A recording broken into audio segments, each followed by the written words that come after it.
This is the Doctor Who DVD Archive series, a look back at the history of the Doctor Who DVDs both in the UK and in the US. Today we're looking at 2002 to see whether the US or the UK got more releases, so stick around because all that and more is coming up.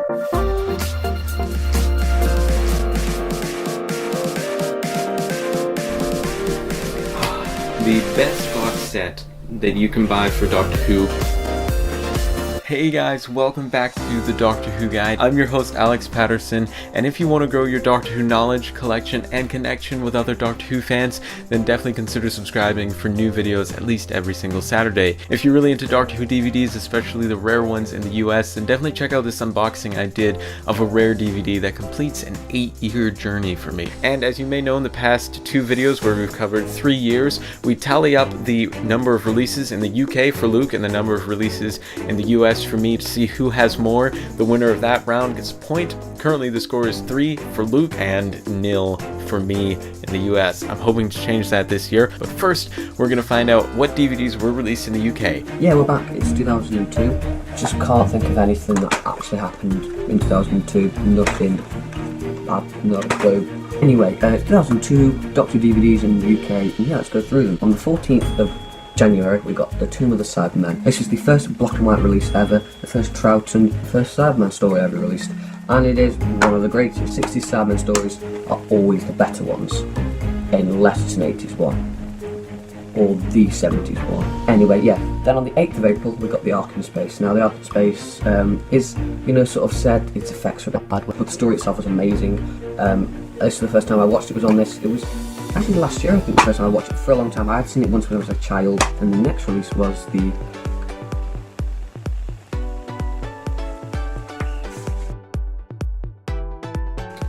Carnival of Monsters on the 15th of July. The next paper we released, and yeah, I really do like this one. It's got an interesting cover art as well. Second favourite cover art of this year. Then on the 21st of October, we had the Aztecs. As you can see, it cost $12.99 in the UK originally, which is quite a lot considering they cost about $6.99 each now. But yeah, there we go, the Aztecs. Right, nice. First Hartnell release. Then on the 18th of November, we had Resurrection of the Daleks, my favourite release of the year, as it's one of my favourite stories ever. Signed by Terry Malloy there, my copy. My favourite cover art of the year. Yeah, 15th of November, 18th of November. 18th of November.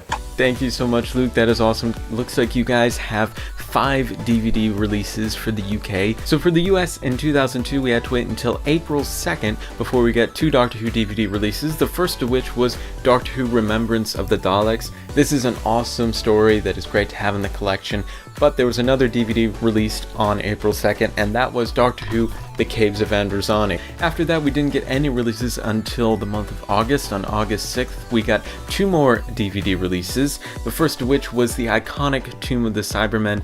Now, this story is hard to open and just a brilliant classic. Speaking of amazing stories, the second story we got on the 6th of August 2002 was the Amazing Ark in Space. It's a brilliant story. I love it. It's a great story. Really can't beat it.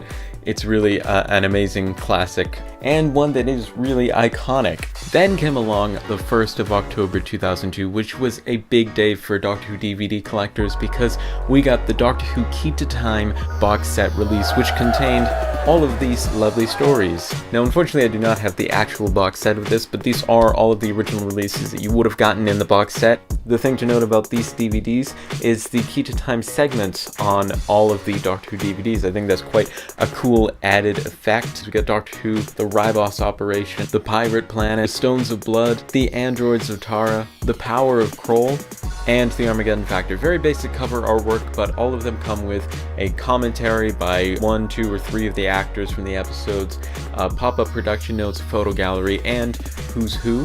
Who's Who is basically a menu that just has basic character bios that you can click on and learn more about the characters. You're not really missing out on that much if you don't have those. And the Arkham Space did also have a TV syndication intro that the episodes got by actor Howard Da Silva. We looked it up. He's done a lot of stuff, but nothing to do with Doctor Who. So the UK had 5 releases in 2002, but the US had 10 releases, which means that I win this round for once. The score is now 3-1, but that could all change. Before we see what this collection would look like on the shelf, we're going to take a look at any of the glitches and problems that happened with the UK releases in 2002. basically, in this year, there was going to be a release from every Doctor, but this didn't really happen. And also, Carnival and the Arkham Space were slipped in there to stop 2 black and whites being released back to back. It was sort of not really originally the plan. And the Arkham Space was actually going to be Pyramids of Mars, but there was contract negotiations which led to the Arkham Space taking its place. Obviously, the Pyramids gets released in 2004 from a fan survey. It was the most wanted episode on DVD, which, you know, shows how good Papa Pyramids is, I guess. Then Resurrection of the Daleks also got a slipcase. Now, it was a rubber slipcase. It basically just had loads of roundels on it, like I said, Doctor Who. It had a little thing that went down it as well, like to hold it all in place. There's nothing different about the DVD, it was just a slipcase, a rubber one. And also Australia gets 2 for the 40th anniversary of Doctor Who next year, but we're not going to go over those. Maybe we should do an Australian one, that would be cool. So yes, we're going to go over there to do the collection. So here is the collection in release order. So as you can see, obviously this is where it started. Something interesting is these 12 U's on, and then these don't. These are the first releases to not have any classification on, which is interesting. I think it's something to do with how these were slipped in. So these maybe were done before Tomb and the Aztecs were sort of put into production. Because I'm assuming the BBC sort of would have done this like a year in advance. That's the only way I can think of how that's happened. But yeah, the spines are all starting to look a lot nicer. We have an actual collection going here. And also we've got rid of Davison's horrible face and Tom's horrible face in this year. This is what our collection looked like in 2001 in release order, and this is what it looks like in 2002. Alright, so significantly bigger, a lot more Tom Baker. Ignore that Tom Baker, he's just chilling out there holding up the DVDs. We got our first 7th Doctor and 2nd Doctor stories, another 5th Doctor release, and 7 4th Doctor releases. So we really see a large amount of Tom Baker episodes right now. Here it is in chronological order. The only Doctor to have 2 releases and have his face is the same is Pertwee. And it's because, obviously, Pertwee being the best Doctor ever, which is a fact, his face never changed because it was Pertwee's face, and you can't actually have that in that bad way. There's not really much uniformity with it other than the fact that they're all in the same sort of style. All the text is different, you know, where the head's placed, how the DVD logo is a bit different, you know, it's all, there's this monstrosity there. Just what were they thinking with that? You know, they should have re-released it really, I think, in 2001 when they came up with this new lovely idea, which then spanned, well, stuff like that. But anyway, this is what it would have looked like in story order.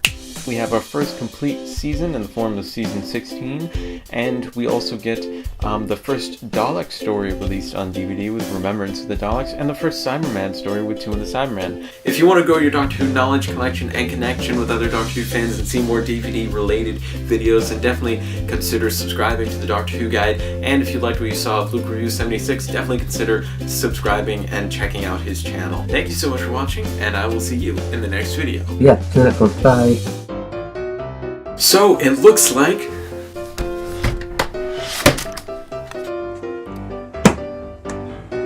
I'm super excited to be doing this collabor.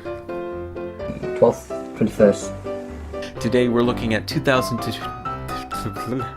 15th of November, 18th of November.